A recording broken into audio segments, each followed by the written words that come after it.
If I had waited 3 more seconds, I never would have met the man who owned half the city. The elevator doors were already sliding shut when I ran toward them, my sneakers slipping on the polished marble floor of the lobby, my breath tearing out of my lungs in sharp, uneven pulls. "Hold it!"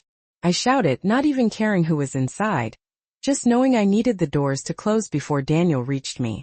The rain outside had soaked through my thin black waitress uniform, the fabric clinging cold against my skin, mascara probably smudged under my eyes after a 10-hour shift at Bellamy's Grill. Behind me, the revolving doors burst open and I heard his voice echo across the lobby, too loud, too familiar. The sound of someone who never understood the word no. I didn't look back. I couldn't. I dove through the narrowing space just as the doors sealed with a soft chime, cutting off whatever he was yelling. For 2 full seconds I bent over with my hands on my knees, trying to catch my breath, trying to convince my heart it wasn't about to explode. That's when I felt it. The silence. Heavy. Intentional. I straightened slowly. The elevator was larger than most, mirrored walls, soft recessed lighting, the kind of place where executives rode up to penthouses that cost more per month than I made in a year. And in the far corner, standing perfectly still like he'd been carved into place, was a man in a charcoal suit that probably cost more than my car. Tall. Broad shoulders. Dark hair brushed back neatly. One hand resting loosely in his pocket. The other holding a phone he wasn't looking at. He was looking at me. Not in the way men at the restaurant did after 2 glasses of Cabernet. Not curious. Not impressed. Assessing. "Who's chasing you?" he asked calmly, his voice low, controlled, the kind of voice that didn't need to rise to be heard. I swallowed. My reflection in the mirror showed a 26-year-old waitress with rain dripping off her sleeves and fear written all over her face. "No one," I lied automatically, hugging my arms around myself as if that could make me smaller. The elevator began to move upward, smooth and silent. Floor numbers lit one by one above the door. Lobby. 12. 19. Too fast. Too high. This wasn't a public access building. My stomach dropped for a different reason now. He tilted his head slightly, studying me like a puzzle he already knew the answer to. "You ran in here like the building was on fire." His gaze flicked briefly toward the security camera in the corner, then back to me. "And you didn't press a floor." I hadn't. I didn't even know where I wanted to go. Anywhere but back outside. A faint buzzing came from his wrist. A watch that gleamed under the soft light. He glanced down, then tapped something once. Calm. Efficient. Like he'd just sent a text about dinner reservations instead of whatever it was powerful men handled at 11:30 at night. The elevator slowed unexpectedly between floors, then resumed its climb. My pulse quickened. "Please," I said before I could stop myself, my voice smaller than I intended. "If someone asks, I'm not here." A corner of his mouth moved, not quite a smile. "You're already here." The way he said it made the air feel thinner. The elevator chimed softly as we reached the top floor. The doors slid open to reveal a hallway lined with warm lighting and 2 men in dark suits standing near a set of double doors. They straightened the moment they saw him. Not surprised. Not confused. Just alert. I stepped back instinctively. I had run from one problem and straight into something I didn't understand. And when the man in the charcoal suit stepped forward, his presence shifting the entire space like gravity, I realized with a clarity that made my skin prickle that Daniel was no longer the most dangerous thing in my night. The 2 men at the end of the hallway did not look at me. They looked at him. That was the first thing I noticed. Not curiosity. Not confusion. Just recognition. Respect edged with something sharper. The man in the charcoal suit stepped out of the elevator without turning to see if I followed. For a second I considered staying inside, riding it back down to the lobby and pretending none of this had happened. But the doors closed the moment he crossed the threshold, sealing me on the top floor with him. My pulse thudded in my ears. He stopped halfway down the hallway and glanced over his shoulder. "Are you coming?" he asked, not impatient, just certain that I would. I wrapped my arms tighter around myself and stepped forward. The carpet beneath my damp sneakers felt too soft, too expensive. The air smelled faintly of cedar and something clean and masculine I could not name. One of the suited men opened the double doors without being asked. Inside was not an apartment. It was a penthouse that looked like something out of an architectural magazine. Floor-to-ceiling windows revealed the Manhattan skyline glowing against the rain. A grand piano sat near the glass. Art lined the walls. Everything was precise, controlled, intentional, just like him. He removed his suit jacket slowly and handed it to one of the men. "Leave us," he said. His voice did not rise. It did not need to. The two men stepped back into the hallway, and the doors closed softly behind them. I stood near the entrance, unsure whether I was allowed to move. "You can breathe," he said, walking toward the bar in the corner. "No one here is going to hurt you." The word hurt made my throat tighten. I forced myself to meet his eyes. Up close they were darker than I had realized. Not black. Deep brown. Steady. "I did not ask to come up here," I said, trying to keep my voice from shaking. He poured water into a crystal glass and walked it over to me. He did not touch me when he handed it over. "You asked for help the moment you ran into my elevator," he replied. "You just did not say it out loud." I hesitated, then took the glass. My fingers brushed his for half a second. His hand was warm, solid, real. "You do not even know me," I whispered.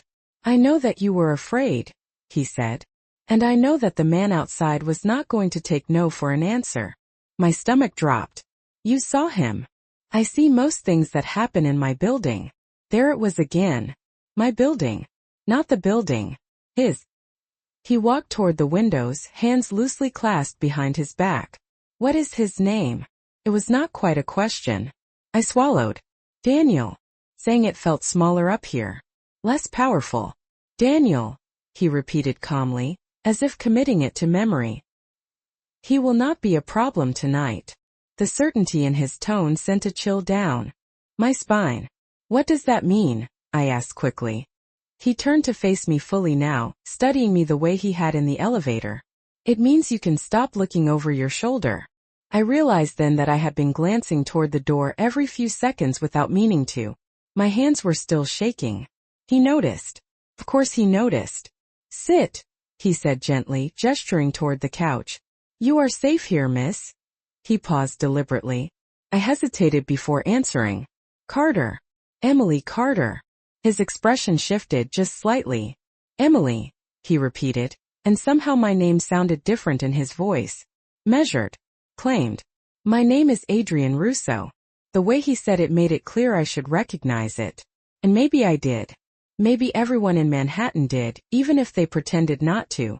Outside the windows, lightning flickered across the sky, illuminating the city in a brief white glow. I had run from a man who thought he owned me. Now I was standing in the penthouse of a man who actually might own the entire skyline. And I was not sure which one scared me more. Adrian Russo. The name settled into the room like it carried weight of its own. I had heard it before. Not in conversation, not directly, but in the background noise of the city. Whispers at the restaurant when certain reservations came in. The way managers straightened their ties when a particular table was booked under initials instead of a full name. I sat slowly on the edge of the cream-colored couch, careful not to drip rainwater onto fabric that probably cost more than my monthly rent in Queens. He remained standing for a moment, studying me as if I were a situation to be solved rather than a person. "You work nearby," he said finally. It was not a question. I nodded. "Bellamy's Grill. On 52nd. His gaze sharpened slightly. "You close tonight?" "Yes." And he was waiting. My fingers tightened around the glass of water. "He does that sometimes."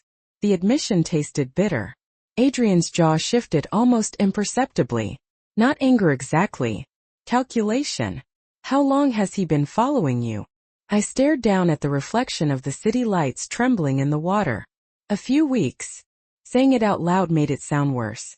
"Smaller. We broke up 3 months ago." He does not believe in endings. Adrian walked closer but stopped several feet away, leaving space between us. The distance felt deliberate, respectful, powerful in its restraint. "And you did not call the police." It was not judgment, just observation. I let out a short breath that almost passed for a laugh. "And say what?" "That my ex will not stop showing up. That he waits outside my job. That he sends messages from different numbers. They would tell me to block him." I finally looked up. You cannot block someone who lives in your neighborhood. Silence stretched between us, thick but not uncomfortable.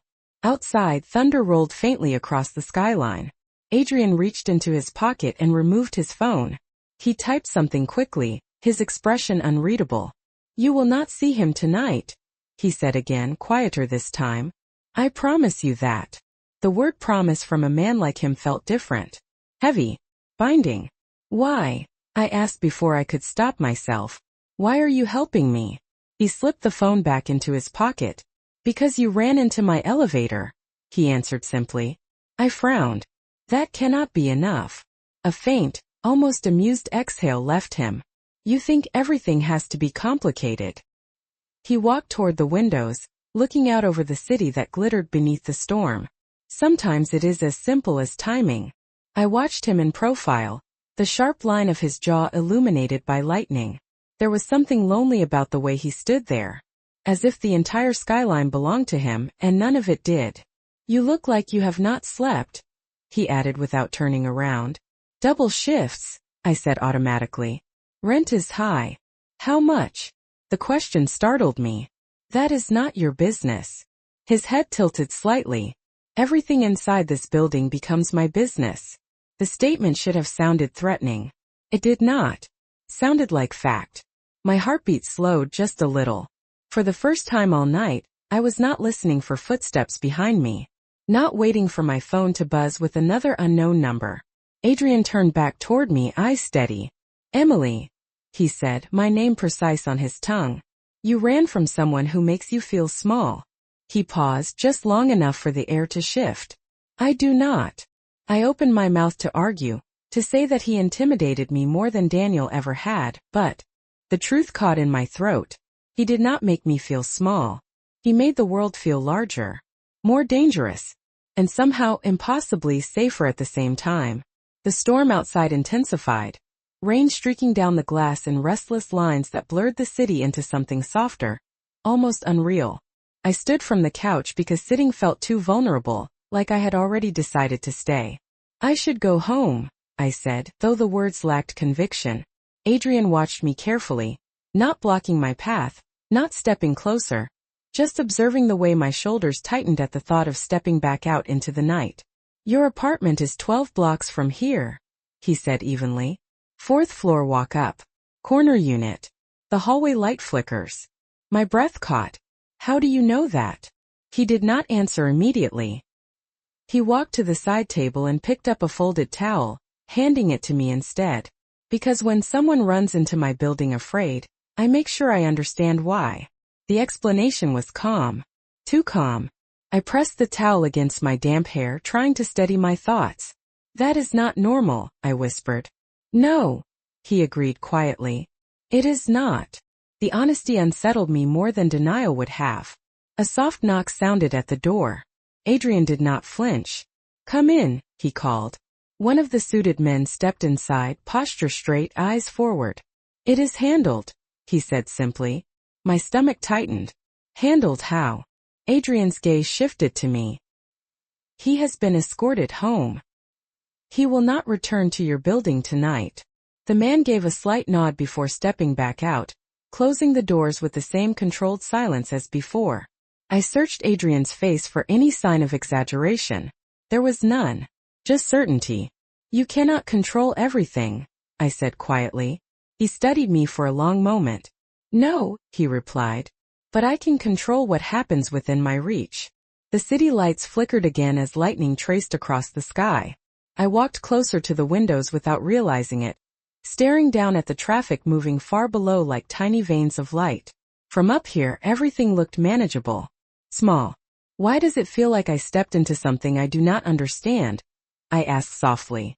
Adrian joined me near the glass, stopping a respectful distance away. "Because you did."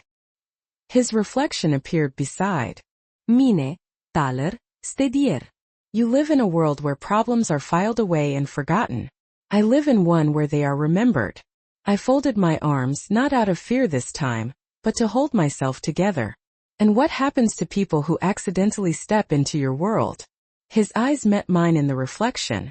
"That depends on the person." Silence stretched between us again, but it felt different now. Less sharp. More deliberate. My phone buzzed in my apron pocket, making me jump. I pulled it out with shaking fingers. Unknown number. A message preview flashed across the screen. I am outside. My heart slammed against my ribs. He is not supposed to be here, I whispered. Adrian's expression did not change, but something in the air shifted. Not anger. Focus. Show me, he said. I handed him the phone. He read the message once, then handed it back. He is not outside, he said calmly. He is testing whether you still respond. I stared at him. You cannot know that. I can, he replied. Because men who lose control want proof they still have it. The words landed heavily, not just about Daniel. About power. About ownership. About the way the world tilted around men like Adrian. My phone buzzed again. Another message. Why are you ignoring me? Adrian did not reach for the phone this time. He looked at me instead. You do not answer, he said quietly. Not tonight. His tone was not commanding. It was steady. Anchoring. I stared at the glowing screen, then slowly pressed the side button, silencing it. The room felt quieter immediately. Safer. Adrian's gaze softened just barely. Good, he said. And for the first time in months, the silence did not feel like something waiting to explode. It felt like something being protected. The silence after I turned my phone off felt fragile, like glass balanced on the edge of a table. I kept expecting it to shatter. Adrian remained near the window, hands relaxed at his sides, but there was nothing relaxed about the way he watched me. Not possessive.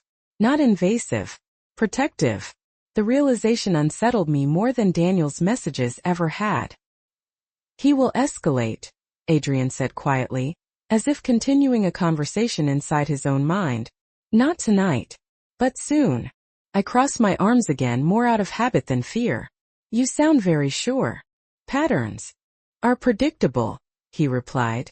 Especially when pride is involved. I studied him carefully. You talk like you have seen this before. His gaze drifted toward the city lights. I have. The two words carried weight, but he did not elaborate.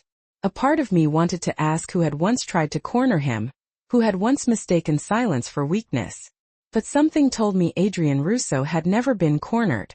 You should not go back to that apartment tonight, he added after a moment. My heartbeat stuttered. I cannot just stay here. He raised one eyebrow slightly. Why not? Because I do not belong here. The words came out sharper than I intended. He did not react. Belonging is a matter of perspective, he said calmly. You are here because you needed to be. I shook my head. I needed to get away. That does not mean I move into a penthouse. A faint flicker of amusement crossed his expression. No one said anything about moving in. My face warmed despite myself. That is not what I meant. I know, he said softly. He walked toward the bar again and poured another glass of water, this time placing it on the table near the couch rather than handing it to me directly. Space. Always space. It was deliberate. There are guest rooms, he continued. You can leave at 8 in the morning when the building lobby is crowded and predictable. Predictable. The word sounded almost comforting. And tomorrow night? I asked quietly. And the night after that? His eyes met mine fully now. One night at a time. The simplicity of it caught me off guard. Daniel had always spoken in ultimatums. Forever. Never. Always. Adrian spoke in measured increments. You think he will stop if you tell him to, I said carefully. I do not think, he replied. I know he will understand the message. There was no threat in his voice. Just certainty. A quiet authority that did not need volume. My phone remained dark in my hand. No new notifications. No vibración. The absence of noise felt foreign. What do you want from me? I asked suddenly. The question had been building in my chest since the elevator. He did not hesitate. Nothing. I frowned. That is not believable.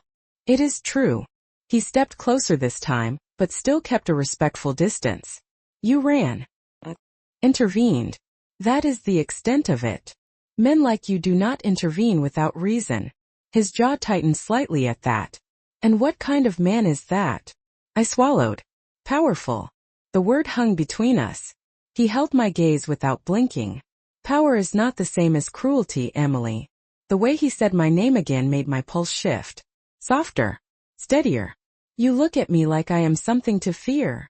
He continued quietly. But you are still standing here. I realized then that I was not backed into a corner. Not shrinking. Just present. Outside, the storm began to slow. Rain easing into a steady whisper against the glass. Adrian gestured toward the hallway leading deeper into the penthouse. There is a room prepared, he said. You can lock the door from the inside. The offer was simple. No pressure. No command. Just an option. And for the first time in a long time, having a choice felt more powerful than running. I did not move immediately. The hallway Adrian had gestured toward felt quieter than the rest of the penthouse, dimly lit with soft wall sconces that cast warm gold shadows along the floor. It did not feel like a trap. Felt like a test. Not of loyalty. Of trust.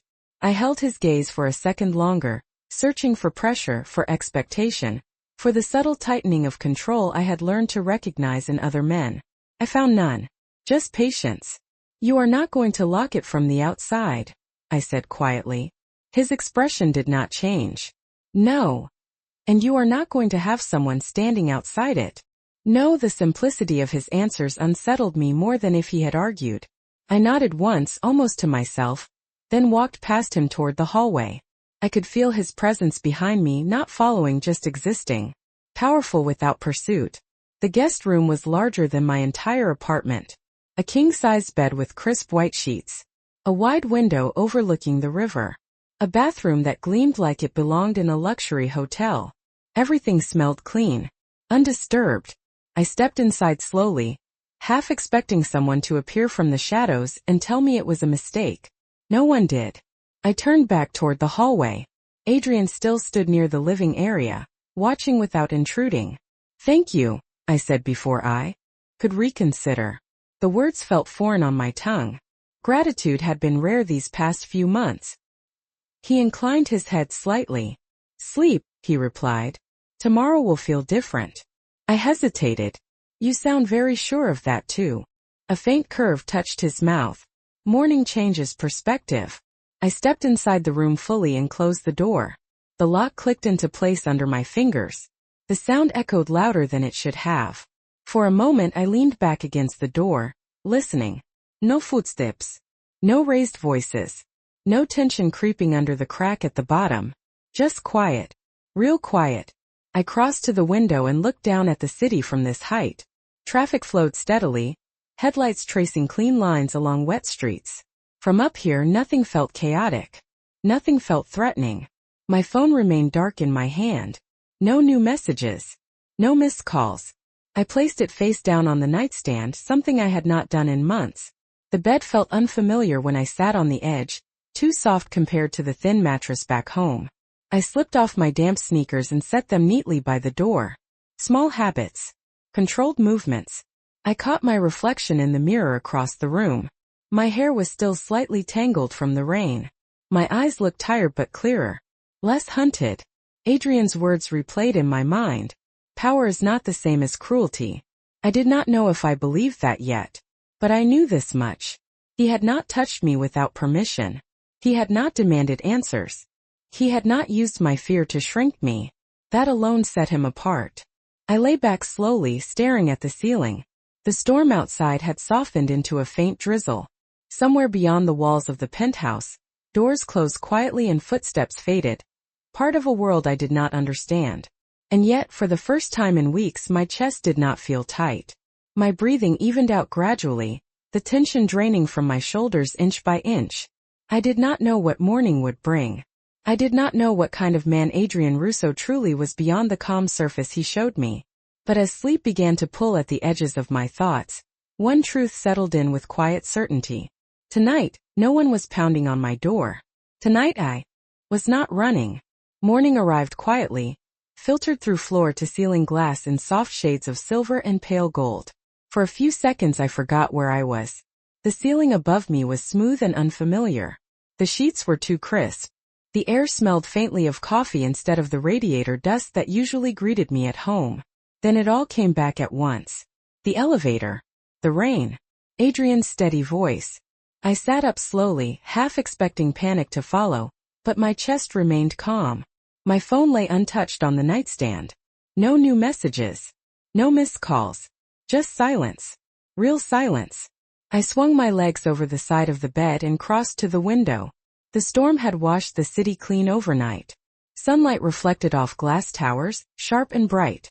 From this height, the streets below looked organized. Controlled. I showered quickly, using the neatly folded towels and unopened toiletries arranged with hotel precision. Even in a guest room, nothing here felt accidental. When I stepped into the hallway, the penthouse was already awake. The faint clink of porcelain echoed from the kitchen area. I followed the sound cautiously. Adrian stood near the counter in a white dress shirt, sleeves rolled up neatly to his forearms. No jacket. No tie. He looked less like a headline and more like a man who had slept exactly 6 hours and wasted none of them. He glanced up when he heard me. Good morning, Emily. The way he said it felt deliberate. Not intimate. Grounded. Good morning, I replied, suddenly aware that I was standing barefoot on polished wood floors in someone else's world. A cup of coffee waited on the counter. Black, he said. You look like someone who does not add sugar. I blinked. You are assuming a lot. Am I wrong? I hesitated, then shook my head. He gave the faintest nod, as if confirming something to himself. There is breakfast, he added, gesturing toward a plate of fruit and toast. Eat. It was not an order. It was care disguised as practicality. I wrapped my hands around the warm mug. Did you sleep? I asked before I could stop myself. His gaze shifted briefly toward the windows. Enough. There was movement near the front entrance. One of the suited men stepped inside and paused respectfully. The building's security report is clear, he said. No. Activity overnight. Adrian inclined his head once. The man disappeared just as quietly as he had arrived. I stared at Adrian. You have people monitoring the building. Of course. He took a measured sip of his own coffee. You do not build something like this and leave it unguarded. I let that settle. What about outside the building? His eyes met mine, sharp but calm. You are not being followed this morning. He set his cup down carefully. I will have a car take you home. My instinct flared immediately. I can take the subway. You could, he agreed. But you will not. There it was again. That certainty. Not aggressive. Not dismissive. Just absolute. I exhaled slowly. You do not like losing control, do you? A flicker of something unreadable crossed his face. Control keeps people safe, he replied. I studied him carefully in the morning light. He did not look dangerous. He looked focused. Intentional. The kind of man who moved pieces on a board no one else could see. And what keeps you safe? I asked quietly. For the first time since I met him, Adrian did not answer immediately. He held my gaze for a long moment before speaking. That, he said softly, is a different conversation. And somehow I knew this was only the beginning of it. The car waiting downstairs was not subtle. Black. Polished. The kind of vehicle that did not need a logo to announce importance. I stood in the lobby beside Adrian, aware of how different I looked from the marble floors and floor-to-ceiling glass surrounding us. Yesterday I had run in soaked and breathless. Today I stood straight, shoulders back, coffee still warm in my system. The doorman greeted Adrian by name without hesitation. Heads turned, but no one stared too long. Respect moved quietly in this building. You do not have to walk me down, I said softly as the driver stepped out to open the rear door. Adrian adjusted the cuff of his white shirt, movements precise. I know. That was his answer. Not an explanation. Just presence. I hesitated before getting in. You still have not told me what keeps you safe, I said, holding his gaze.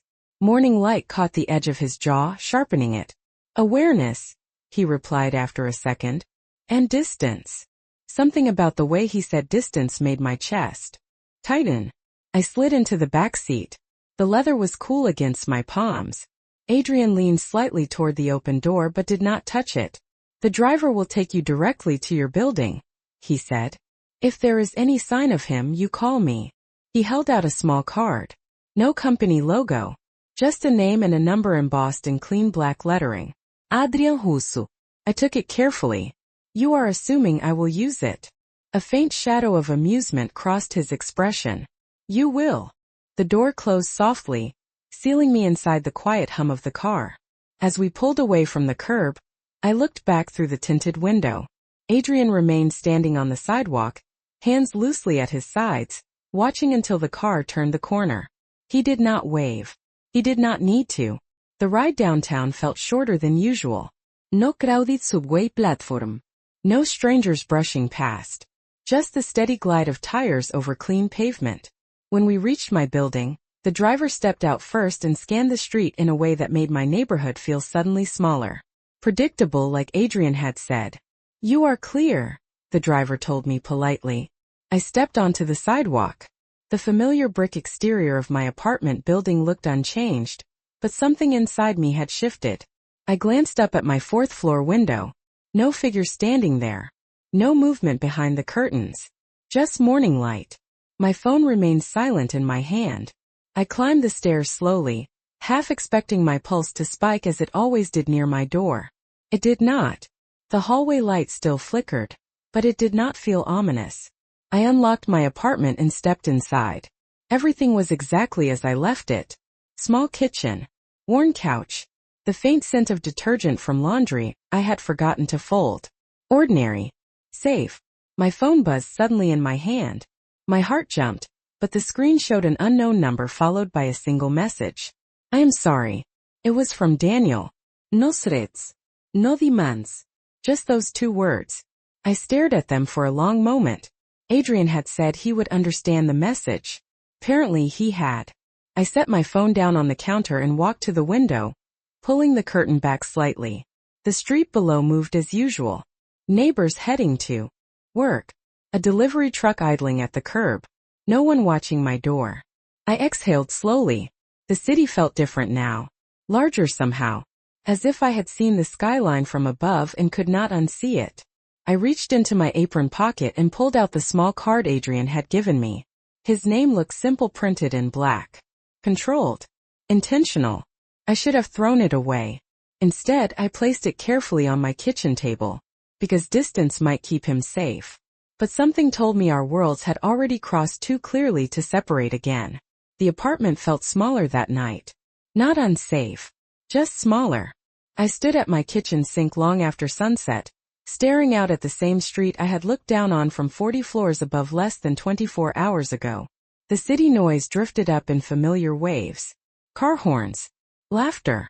A siren somewhere in the distance. Ordinary sounds. But they no longer pressed against my chest the same way. Daniel had not called again. No messages. No footsteps pacing outside my building. Just silence. The kind of silence Adrian had promised. I should have felt relieved. Instead, I felt aware of the space around me, of the fact that my door was locked because I chose to lock it, not because I was bracing for someone to test it. My phone rested on the counter beside the small card with his name. I had moved it twice that afternoon, first into a drawer, then back out again. The black letters seemed darker against the pale wood of my table. Adrian Russo. I picked it up, turning it between my fingers.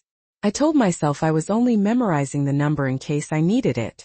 That was the practical explanation. The honest one felt different. Around 9:30 my phone buzzed again. Not a text this time. A call. Unknown number. My pulse quickened but did not spike. I let it ring once. Twice. Then I answered. Hello. Silence for half a second. Then his voice. Calm. Low. Steady. Did you get home safely? It was not a question filled with doubt. It was confirmation. I leaned against the counter, staring at the city lights beyond my window. Yes. A pause. And I understood what he was asking.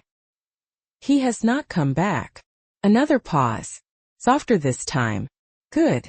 I should have ended the call there. Thank you. Goodbye. That would have been normal. Instead I asked, do you always follow up? I could almost hear the faint shift of breath on the other end. Only when I intend to finish what I start. The words were controlled, but something warmer threaded beneath them. Not possession. Intention. I closed my eyes briefly. And what did you start? His answer came without hesitation. A boundary. The simplicity of it grounded me. Not a debt. Not a favor to collect later. A boundary. I let that settle between us. You cannot protect me from everything, I said quietly. No, he agreed. But I can make sure you are not fighting alone. My chest tightened at that. No one had phrased it that way before. Fighting alone. That was exactly what it had felt like. I opened my eyes and looked down at the small card still in my hand. Distance keeps you safe, I reminded him softly. A faint exhale came through the line. Sometimes, he said. But sometimes distance is just fear dressed up as strategy. I swallowed. The city lights flickered beyond my window, reflecting in the glass like scattered stars. What are we doing, Adrian? It was not accusation. It was clarity. His voice lowered slightly, not in volume but in depth. We are deciding whether running was the last thing you needed to do. The words echoed in the quiet of my kitchen. I had run into that elevator to escape something that felt suffocating. I had stepped out of it into a world that felt larger than I was ready for. And yet here I was, not afraid, not shrinking, just standing. I am not someone who belongs in your world, I said honestly. Emily, he replied, my name steady and unhurried. You walked into it. That was not an accident. That was timing. I looked at my reflection in the darkened window. The girl staring back did not look hunted anymore. She looked curious. Then maybe, I said slowly, I am not running this time. Silence filled the space between us again. But it felt different than before. Not fragile. Not uncertain. Intentional. And somewhere above the city, in a penthouse that overlooked the same skyline I now watched from below, I knew Adrian Russo was standing just as still, waiting to see which direction I would choose.